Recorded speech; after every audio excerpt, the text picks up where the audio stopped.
We have to save all our friends somehow, Rick. I don't know what those aliens did to them.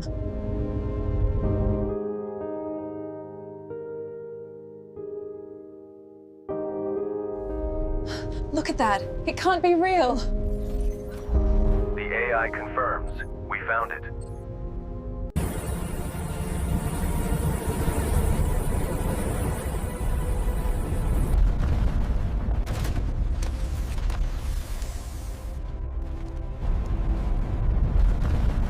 Rick, I'm so tired and hungry.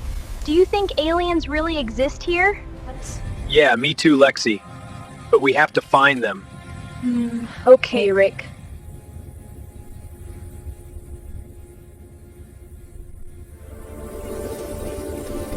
See, Rick, there's some robo-insects. Lexi, run, run!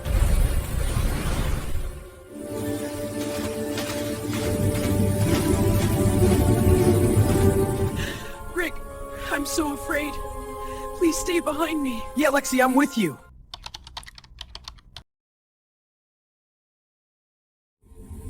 Rick, do you hear that man screaming? Yeah, let's go into the cave.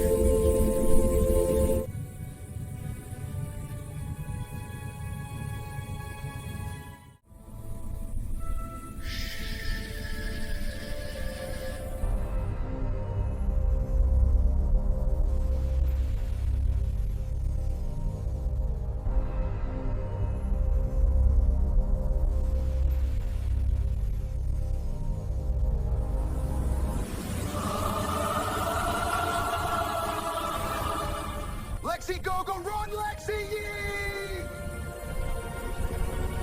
You shouldn't have come here. You're not ready yet.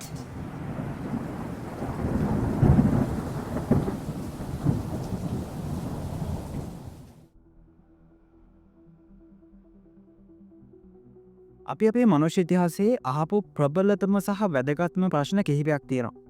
ඒ වගේ උඩින්ම තියෙන එකක් තමයි Are we alone in the universe කියන ප්‍රශ්නය. එහෙම නැත්නම් පිටසක්වල ජීවීන් ඉන්නවද? නැත්නම් මේ සක්වල අපි තනියමද ඉන්නේ කියන මේ ප්‍රශ්නය. අද මම කතා කරන්නේ මේ පිටසක්වල ජීවීන් ඉන්නවද කියලා අහන ඒ පරණ කම්මැලි ප්‍රශ්න ගැන නෙවෙයි. අදට මම මේ ප්‍රශ්න චුට්ටක් ස්කිප් කරනවා. අද මම කතා කරන්නේ මේ විදිහට පිටසක්වල ජීවීන් හිටියොත් එයාලා අපිට හම්බුනොත් එයාලගේ හැඩරුව මොන වගේ වේද කියලා අහන ටිකක් ගැඹුරු රියල් ප්‍රශ්නයක්. හරි ඔයාලා මීට කලින් දැක්ක ඒ ෂෝට් වීඩියෝ එකේ ඔයාලා මොනවද දැක්කේ? ඔයාලා ඒ දැක්කේ ජීවයේ තියෙන වචනයට ගන්න පුළුවන් සම්පූර්ණයෙන්ම වෙනස් ස්වරූප හතරක්.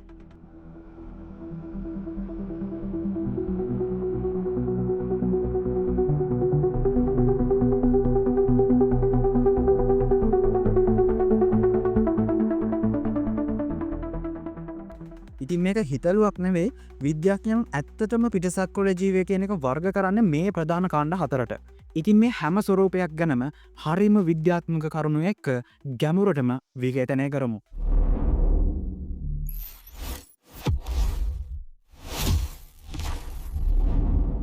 හරි අපි ඉස්සෙල්ලම පටන් ගමු. අපි හැමෝම දන්න අපි හැමෝටම හුරු පුරුදු ස්වරූපේ. අත් දෙකක් කකුල් දෙකක් වගේම ඔළුවක් තියෙන හියුමනොයිඩ් කියන ජීවී ආකාරය. එහෙම නැත්නම් මානව රූපී ජීවී ආකාරය. ඔයාලට මතකද ඇවටාර් ෆිල්ම් එකේ හිටපු නිල් පාට උස නාවිලා? එහෙමත් නැත්නම් ඇවෙන්ජර්ස් ෆිල්ම් එකේ හිටපු තානොස්? එහෙමත් නැත්නම් අපි පොඩි කාලේ නම් අහලා තියෙන ලොකු ඇස් තියෙන ලොකු ඔළුවක් තියෙන අලු පාට ග්‍රේ ඒලියන්ස් මතකද? මේ ඔක්කොම මානව රූපී පිටසක්වල ජීවීන්. ඉතින් ඇයි අපි පිටසක්වල ජීවීන් කියලා කිව්වහම අපි වගේම අයව මතක් කරගන්නේ? මේක අපේ හිතේ තියෙන කම්මැලිකමක්ද? එහෙමත් නැත්නම් මේක පිටිපස්සේ විද්‍යාත්මක හේතුවක් තියෙනවද? ඔව් මේක පිටිපස්සේ 100%ක්ම විද්‍යාත්මක හේතුවක් තියෙනවා. මේ හේතුව තමයි කන්වර්ජන්ට් එවලූෂන් කියලා කියන්නේ. එහෙම නැත්නම් සමරූපී පරිණාමණය කියලා කියන්නේ. ඉතින් මේ ලොකු වචනයට බය වෙන්න එපා. සිම්පල්ව කිව්වොත් මෙහෙමයි. උදාහරණයක් විදිහට මම ෂාක් කෙනෙක් වයි ඩොල්ෆින් කෙනෙක් වයි ගන්නවා. මේ ෂාක් කියන්නේ මාළුවෙක්, ඩොල්ෆින් කියන්නේ අපි වගේම කිරිබී වැටෙන ශීරබයි සත්වෙක්. හැබැයි මේ දෙන්න අතර කිසිම ලේ සම්බන්ධයක් නැහැ. හැබැයි මේ දෙන්නගේම හැඩය, මේ දෙන්නගේම වරල් පිහිරලා තියෙන විදිය ඔක්කොම සමානයි. මොකද වතුර වේගෙන් පිහිනීම කියන මේ සෝබාදහමේ ප්‍රශ්නෙට සෝබාදහමෙන්ම දෙන්න පුළුවන් හොඳම විසඳුම තමයි ටෝපිඩෝ කියන ශරීර හැඩය. මේකට තමයි සමරූපී පරිණාමණය කියලා කියන්නේ. ඒ කියන්නේ සම්පූර්ණයෙන්ම වෙනස් ජීවින් දෙන්නෙක් එකම ප්‍රශ්නයකට මුහුණ දෙද්දී ඒ තියෙන ප්‍රශ්නයට හොඳම විසඳුම සෝබාදහම විසින් දෙන්නටම ලබා දෙනවා කියන එක. හරි අපි මේකම බුද්ධිය කියන පැත්තට පොඩ්ඩක් දාලා බලමු. බුද්ධිමත් වෙන්න, ශිෂ්ටාචාරයක් හදන්න, ආයුධ හදන්න, ගින්දර හොයාගන්න. ඔහොම ගිහිල්ලා අන්තිමට ස්මාර්ට් ෆෝන් එකක් හදන්න අපිටම නද ඕනේ. අපිට ඕනුනා ඒ දේවල් අල්ලන්න අත් දෙකක්. හැබැයි ඒවා මේ දේවල් අල්ලන්න නම් ඔයා කෙලින් හිට ගන්න ඕනේ. හැබැයි එහෙම කෙලින් හිටගෙන ඇවිදින්න ඕනේ වෙන දෙයකින්. ඒ කියන්නේ කකුල් වලින්. ඒ වගේම ඔයා හදන ආයුධය හරියට පාවිච්චි කරන්න, දුර ප්‍රමාණය මැනගන්න, ගැඹුර මැනගන්න. ඔයාට හොඳ 3D පෙනීමක් තියෙන්න ඕනේ. ඒ කියන්නේ ඔළුවෙන් ඉස්සරහට පිටපො S දෙකක් තියෙන්න ඕනේ. ඉතින් මේ තාක්ෂණයේ හදන ශිෂ්ටාචාරයක් වීම කියන ප්‍රශ්නෙට සබාධාමර දෙන්න පුළුවන් හොඳම විසඳුම තමයි මේ මානව රූපී දේහ විලාසය. එහෙම නැත්නම් හියුමනොයිඩ් ස්ටයිල් එක. අන්න එහෙනම් පෘථිවිය වගේම ගුරුත්වාකර්ෂණයක් තියෙන, වායුගෝලයක් පිහිටලා තියෙන ග්‍රහලෝකයක බුද්ධිමත් ජීවයක් පරිණාමණය වුණොත් ඒ ජීවිනොත් අපි වගේ වෙන්න 99%කම සම්භාවිතාවයක් තියෙනවා. හැබැයි ඒ පෘථිවිය වගේම ග්‍රහලෝකයක ජීවක් පරිණාමණය වුණොත් විතරයි. හැබැයි මෙහෙම හැදෙන ග්‍රහලෝකයේ ගුරුත්වාකර්ෂණය අපේ පෘථිවිය වගේම දෙගුණයක් වුණා නම් එහෙ අපි වගේ උස ජීවෙන් හැදෙන්නේ නැහැ. එහෙම උස ජීවෙන් හැදුනොත් එයාගේ ඇටකටු කැඩෙන්න පුළුවන්. අන්න ඒ හින්දා ඒ වගේ ග්‍රහලෝකයක හැදෙන ජීවින් ඉතාමත් මිති ඝන ඇටකටු සහිත ජීවින් කොටසක් වෙන්න පුළුවන්. වැදගත්ම දේ තමයි මේ පිටසක්වල ජීවින් ඉන්න ග්‍රහලෝකයේ කක්ෂගත වෙලා තියෙන තරුව. අපේ ග්‍රහලෝකයේ කක්ෂගත වෙලා තියෙන තරුව තමයි සූර්යයා. හැබැයි විශ්වයේ බහුලම තරු වර්ගය රතු පහටයි. රතු හරිම අඳුරුයි. ඒ හින්දා ඒ අඳුරු ලෝකවල ජීවත් වෙන පිටසක්වල ජීවින්ට හොඳ ලොකු ඇස් දෙකක් තියෙන්න ඕනේ, හොඳ ආලෝක ප්‍රමාණයක් එකතු කරගන්න. අන්න ඒ හින්දා ඒ පිටසක්වල ජීවින්ගේ ඇස් අපේ වගේ නොවෙන්න පුළුවන්. ඒවා සම්පූර්ණයෙන්ම විශාල කළු පාට ඇස් වෙන්න පුළුවන්. ඉතින් මේ විදිහට අපිට හියුමනොයිඩ් කෙනෙක්ම හම් වුණොත් ඒක හරියට අපේම දුරස්ත නෑදෑයෙක් හම්බුණා වගේ තියෙන්න පුළුවන්. හරි, දැන් අපි කතා කරමු ඇනිමේෂන් කියන දේහ හැඩය. මේකෙන් අපි කතා කරන්නේ බුද්ධිය සහ තාක්ෂණය අතර තියෙන වෙනස ගැන. හිතන්නකෝ අපි පෘථිවිය ගැනම. මේ පෘථිවියේ ස්මාර්ට්ම සත්තු මිනිස්සු විතරද? නෑ. ඩොල්ෆින් ලගන්නකෝ. එයාට භාෂාවක් තියෙනවා. එයාලා සමාජශීලී. එයාලා ප්‍රශ්න විසඳනවා. ඒ වගේම ඩොල්ෆින්ලා අතිශය බුද්ධිමත්. හැබැයි එයාට අත් දෙකක් නෑ. අන්න ඒ හින්දා එයාට කවදාවත් ගින්දර හදන්න, ආයුධ හදන්න, ශිෂ්ටාචාරයක් ගොඩනගන්න වෙන්නේ නැහැ. ඒ වගේම බූවල්ලව ගන්නකො. මේ සතු වෙනම ලෙවල් එකක ඉන්නේ. මේ බූවල්ලෝ එයාලා හිර කරපු තැන් වලින් පැනලා යනවා. සෙල්ලම් කරනවා, ප්‍රශ්න විසඳනවා. ඒත් මෙයාලගේ ආයු කාලය හරිම අඩුයි. උපරිම වුණ බූවල්ලෙක් ජීවත් වෙන්නේ අවුරුදු 2ක් විතර. අන්න ඒ හින්දා එයාලා ඉගෙන ගන්න දේවල් එයාලගේ ඊළඟ පරම්පරාවට දෙන්න කලින් මේ බූවල්ලෝ මැරිලා යනවා. ඉතින් පිටසක්වල ග්‍රහලෝකයක මිනිස්සු වගේ තාක්ෂණය හදන ජීවින් නැතුව ඒ වෙනුවට බූවල්ලෝ, ඩොල්ෆින්ලා වගේ අතිශය බුද්ධිමත් සත්ව විශේෂයක් විතරක් ඉන්න පුළුවන්. තව දෙයක් කියන්න ඕනේ, අපේ ශරීරයේ මේ අත් දෙකයි කපොල් දෙකයි තියෙන එක හොඳම සැකස්ම නෙමෙයි. මොකද මේ පෘථිවියේ සාර්ථකම ජීවිකාණ්ඩය තමයි ක්‍රෝමීන් කියන්නේ. මොකද එයාට කකුල් 6ක් තියෙනවා. මොකද්ද මේ කකුල් 6ක තියෙන වාසිය? මෙයාට ඕනම වෙලාවක කකුල් 3ක් බිම තියලා ඉතුරු කකුල් 3 උස්සන්න පුළුවන්. ඉතින් මේක හරියට ට්‍රයිපෝඩ් එකක් බිම තිබ්බා වගේ හරිම ස්ටේබල්, හරිම ස්ථාවරයි. ඉතින් පිටසක්වල ග්‍රහලෝකයක ප්‍රධාන ජීවිකාණ්ඩයට කකුල් 4ක් නෙමේ 6ක් තියෙන සම්භාවිතාවය ගොඩක් වැඩි. හරි, අපි දැන් එනවා මේ ලිස්ට් එකේ තියෙන සමහර විට අපිට හම්බෙන්නේ වැඩිම ඉඩකඩක් තියෙන ජීවිකාණ්ඩය. ඒ තමයි රොබොටික් ඒලියන්ස්ලා. ඇයි මම කිව්වේ අපිට හම්බෙන්නේ වැඩිම ඉඩක් තියෙන්නේ මේ ජීවිකාණ්ඩය කියලා? හිතන්න අපි ගැන. අපි මිනිස්සු. අපි හැදිලා තියෙන්නේ මස් වලින්. අපි ලෙඩ වෙනවා. අපි වයසට යනවා. අපි මැරෙනවා.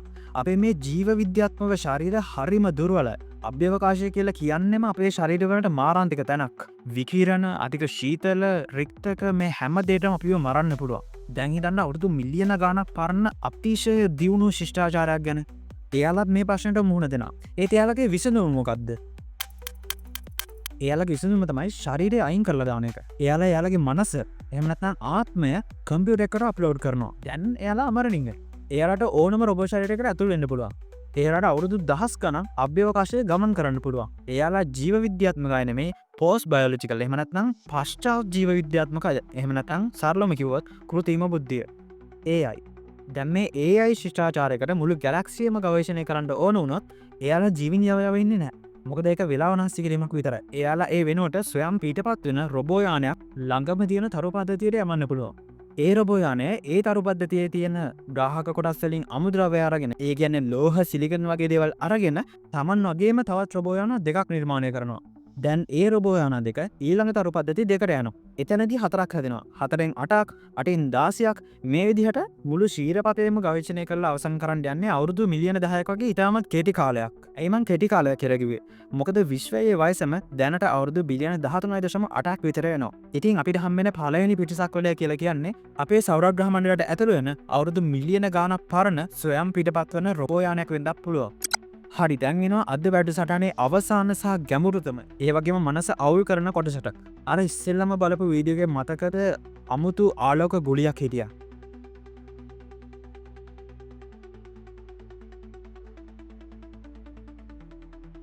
මේ තමයි එක්සෝටික් කියන ජීවී කාණ්ඩය. මේ කියන්නේ අපේ ජීවය ගැන තියෙන මුළු ඩිෆිනිෂන් එකටම අභියෝග කරන ජීවී ස්වරූපයක් ගන්න. අපි හිතන්නේ ජීවය කියන්නේ කාබන් පදනම් කරගත්තු ජලය ඉතාමත් අත්‍යවශ්‍ය දෙයක් වන DNA වලින් අපේ තොරතුරු කබඩා කරලා තියෙන මේ වගේ දෙයකට තමයි ජීවය කියන්නේ.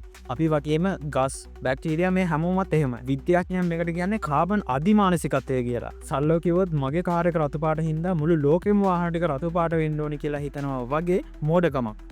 ඉතින් විද්‍යාව කියනවා ජීවය කියන එක හදන්න එක එක දේවල් පාවිච්චි කරන්න පුළුවන්. වෙනස් දේවල් පාවිච්චි කරන්න පුළුවන් කියලා. උදාහරණයක් විදිහට විද්‍යාවෙන් තියෙනවා අපිට කාබන් වෙනුවට සිලිකන් පදනම් කරගත්තු ජීවයක් පවතින්න පුළුවන්. මේ සිලිකන් වලට කාබන් වගේම සංකීර්ණ අණුදාම හදන්න පුළුවන්. හැබැයි කාබන් මත පදනම් වෙච්ච අපි වගේ අයට ජලය ඕන වුණාට සිලිකන් මත පදනම් වෙච්ච ජීවයකට ජලය අත්‍යවශ්‍ය නැහැ. සිලිකන් මත පදනම් වෙච්ච ජීවයකට ජලය වෙනුවට මීතේන් භාවිත කරන්න පුළුවන්. හැබැයි පොඩි ප්‍රශ්නයක් තියෙනවා. සිලිකන් වලින් හැදිච්ච ජීවකගේ ඇඟේ තියෙන්නේ මස් ලේ නෙමෙයි. ඒගොල්ලෝගේ ඇඟ හැදිලා තියෙන්න ඕනේ ස්පාටික වලින්. එහෙම නැත්නම් ගල් වලින් තමයි හැදිලා තියෙන්න ඕනේ. මේ සිලිකන් වගේම තවත් විදිහකට ජීවය පවතින්න පුළුවන් කියලා විද්‍යාඥයන් උපකල්පනය කරනවා. ඒ තමයි ප්ලාස්මා පදනම් කරගත්තු ජීවය.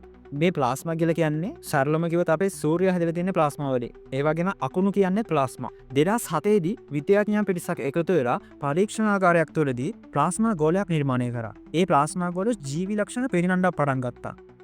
මේ ප්ලාස්මා ගෝල තමන්ගේම පිටපත් හදන්න පටන් ගත්තා. ඒ වගේම DNA අණු හදන්න පටන් ගත්තා. ඉතින් අපේ සූර්යාගේ මතු පිට එහෙම නැත්නම් දැවැන්ත නිබියුලාවක් ඇතුලේ නගරයක් තරම් විශාල ප්ලාස්මා වලින් හැදුණු ජීවයක් ඉන්න පුළුවන්. හරියට ඔයාලා අර ඉස්සෙල්ලා බලපු වීඩියෝ එකේ හිටපු ශක්ති ගුලිය වගේ. ඉතින් මේ එක්සෝටික් ජීවියෙක් හම් වෙනවා කියන්නේ අපේ මනුෂ්‍යයන්ට ඉතාමත් වැදගත් හමුවීමක් වෙන්න පුළුවන්. හරි මේ ආකාර හතර තමයි ඒ කියන්නේ humanoid, animalation, robotic and exotic කියන මේ ජීවිදේය ආකාර හතර තමයි දැනට විද්‍යාඥයන් විසින් අනුමත කරලා තියෙන උපකල්පිත ජීවී දේහාකාර. ඉතින් මම නැවත නැවතත් කියනවා මේවා විද්‍යාඥයන් විසින් තහවුරු කරපු උපකල්පන විතරයි. ඔයාලට මතකද මම කලින් පෙන්නපු වීඩියෝ එකේ අන්තිමේදී කිව්වා මෙහෙම වාක්‍යයක්. You shouldn't have come here. You're not ready yet. මේ වාක්‍යයේ තියෙන පොඩි න්‍යායක්. ඒ න්‍යාය තමයි අඳුරු වනාන්තර න්‍යාය. එහෙම නැත්නම් the dark forest hypothesis. මේ න්‍යායෙන් කියන්නේ විශ්වය කියන්නේම අඳුරු වනාන්තරයක් කියලා. මේකේ ඉන්න හැම ජීවි ශිෂ්ටාචාරයක්ම තුවක්කුවක් අතේ තියාගෙන හුස්ම නොගෙන හැංගිලා ඉන්න දඩයක් කාරයෙක් වගේ කියලා තමයි මේ න්‍යායෙන් කියන්නේ. මොකද හිතන්න ඔයා වෙනත් පිටසක්වල ජීවියෙක් දැක්කොත් ඔයාට දේවල් දෙකක් ෂුවර් නැහැ. එකක් තමයි ඒ ජීවියා මිත්‍රජීවිද කියන එක. දෙවැනි එක තමයි ඒ පිටසක්වල ජීවියාව ඔයා මරන්න කලින් ඔබව ඒ පිටසක්වල ජීවියා මරයිද කියන ප්‍රශ්නය. ඉතින් මෙතන පොඩි අවිනිශ්චිතතාවයක් තියෙනවා. ඉතින් අපේ පිටසක්වල ජීවීන් හොයන එක අපිට නවත්තන්න බෑ. මොකද ඒක අපේ DNA වලම තියෙන දෙයක්. ඒත් අපි හොයාගන්න දේ අපේ ආගම්, විද්‍යාව, මනුෂ්‍යත්වය කියන වචනය එක මොහොතකින් වෙනස් කරන්න පුළුවන්. ඉතින් ඔයා හිතන්නේ අපිට ඉස්සෙල්ලම මොන වගේ ජීවි ස්වරූපයක් හම්බෙයි කියලාද? ඉතින් ඔයාලා තාමත් මගේ පියාඹන පෙරිසි සහ පිටසක්වල සමීප හමුවීම් කියන මේ වීඩියෝ දෙක බැලුවේ නැත්නම් අනිවාර්යෙන් බලන්න. මම පහළ ඩිස්ක්‍රිප්ෂන් එකේ ඒ ලින්ක්ස් දෙක දාලා තියන්නම්. මේකෙන් මම පිටසක්වල සමීප හමුවීම් කියලා කරපු වීඩියෝ එකට ඉතාමත් හොඳ ප්‍රතිචාර ලැබුණා. ඔයාලගේ ප්‍රතිචාර ඉතාමත් මට වටිනවා. ඉතින් බොහොම ස්තුතියි ඒකට. මේ වගේම නැවතත් වීඩියෝ එකකින් හමු වෙන්න බලාපොරොත්තු වෙන අතට සමු ගන්නවා. විකේන්දනෙන්